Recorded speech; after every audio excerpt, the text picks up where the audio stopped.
Story 30. A Padshah having issued orders to kill an innocent man, the latter said, O king, seek not thine own injury on account of the anger thou bearest towards me. He asked, how? The man replied, this punishment will abide with me one moment, but the sin of it is forever with thee. The period of life has passed away like the desert wind. Bitter and sweet, ugliness and beauty have passed away. The tyrant founded, he had done injury to us. It remained on his neck and passed away from us.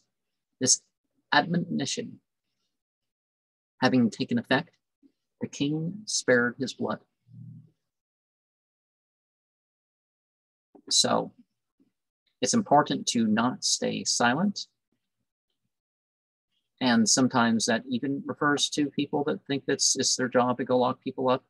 If you speak about justice, sometimes it makes a difference. And sometimes it's like, well, there's laws that people don't know or whatever. But certainly when one is,